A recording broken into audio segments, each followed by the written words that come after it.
This is Optimal Living Daily, episode 2501. Are you sure about that?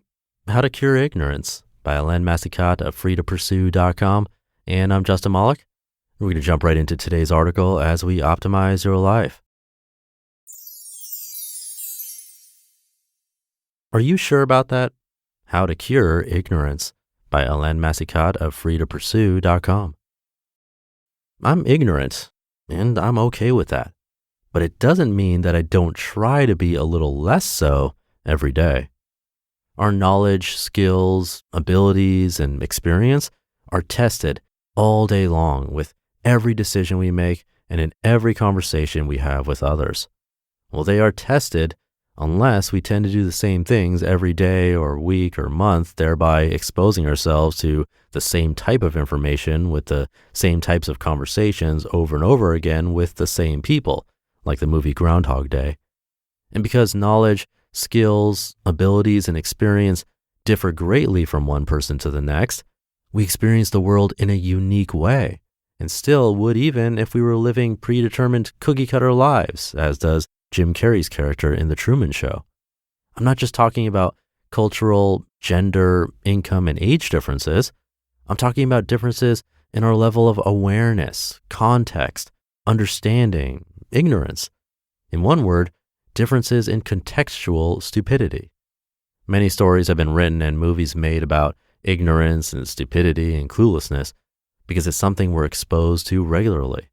We can relate to these stories on many levels. Mostly though, thanks to illusory superiority, we witness it in other people. Newsflash, to others, we are the other people. Here's the thing, unfortunately, we don't know what we don't know, and that makes us all ignorant on countless fronts. It stinks, but it's true. The key to our lack of awareness regarding our own stupidity is that there's an inverse correlation between knowing much about something, a topic, a field, a skill, or ability, and our perceived competence relative to it. Driving is usually a favorite among examples to, pardon the pun, drive the point home. An inordinate number of drivers think they're above average, rating themselves as 7 to 10 on average, which is, of course, impossible. It goes without saying that we can't be good at everything. We're all stupid to a certain extent about virtually everything. However, what can make the greatest difference in how we go about our day-to-day is whether we're aware of it or not. The cure for ignorance. Now that we've established that we're all comfortably sitting somewhere on the ignorance continuum when it comes to anything and everything, from being totally clueless to achieving mastery, I want to offer some comfort. Though there's no cure for ignorance overall, there are some things we can do to manage or mitigate the negative effects associated with cluelessness.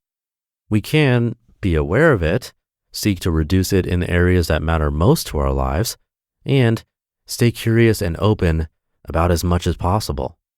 Here's more on each of these points to help us lead better, more enlightened lives.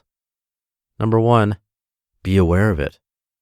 We can think of the whole of our personal knowledge and understanding as a circle. Everything inside it is what we know and understand, and everything outside it we're ignorant of. The more we learn and experience, the more this circle grows in size. What matters most isn't just what's inside the circle, but its effect on the circle's circumference. The larger the circle, the more we know, but at the same time, the more we're aware of what we don't. As we learn and grow, as we experience new things, thoughts, and ideas, we come to realize the extent of what we don't know. And unsettling as it is, it grows exponentially.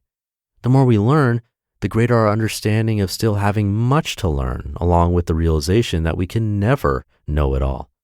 This epiphany makes it easier for us to admit our ignorance with responses such as, I don't know, I'm not sure, and I've never heard of that. A regular glimpse into the vastness of our ignorance is nothing if not sobering. Being aware of our ignorance is powerful. It makes us stop and consider whether we really know enough about something to make a decision or to offer advice. It makes us appreciate that there are subject matter experts, mentors, and advisors out there, and that we should seek their counsel when making an important decision. An additional benefit of awareness is that we become more cautious around people who are too confident about their knowledge on any given topic. We grow more watchful around people who never seem to say, I don't know, or I'm not sure. Number 2, seek to reduce ignorance in the areas that matter most to our lives. We won't all be astrophysicists. There's simply no way to know it all. Given this impossibility, we can still invest our time in the areas that matter most to us.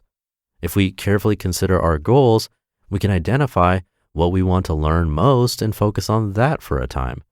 Areas could include professional development, like knowledge, skills, and abilities, personal interests, relating to or understanding others, and relating to or understanding ourselves.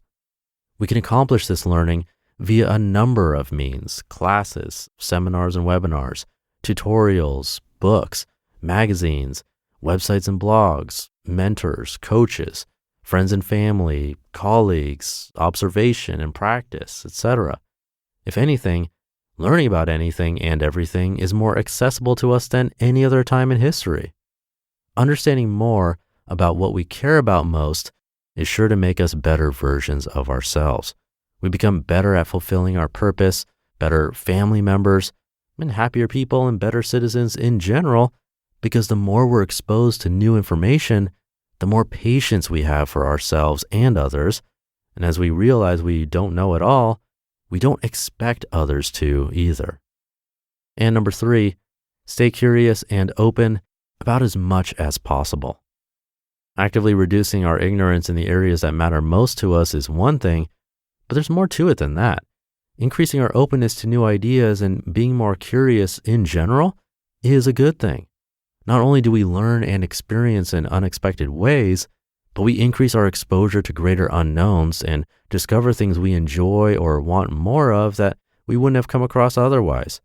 We're also more willing to expose ourselves to contrarian or alternate points of view that make us more empathetic and understanding of differences. Best of all, the more we explore, the more we want to explore.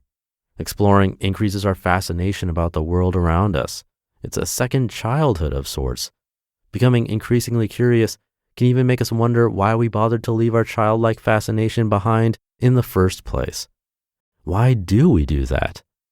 I'll have a look into it. You just listened to the post titled, Are You Sure About That? How to Cure Ignorance by Helene Massicotte of freetopursue.com. And thank you to Helene.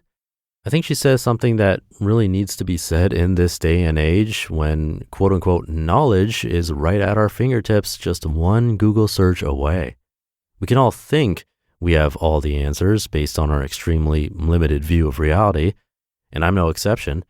Despite having read somewhere around 2,500 articles about positivity to you, there is tons I can learn, and that's an area where I'm well read. Imagine an area where I'm not. Trivia, for example, if you set me down in front of the TV for an episode of Jeopardy, I'm lucky enough to get one of those right, if I'm being honest. Do I care though? Nope.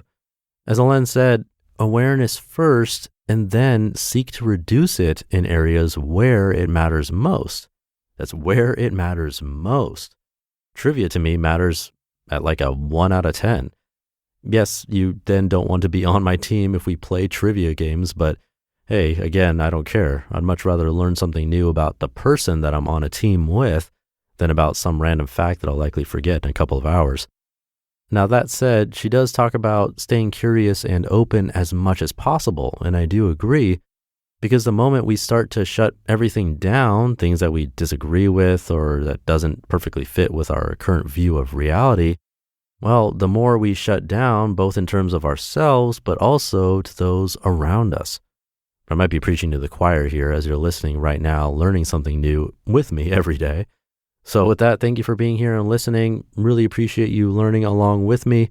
Wouldn't be able to do it without you, so it means a lot that you're here.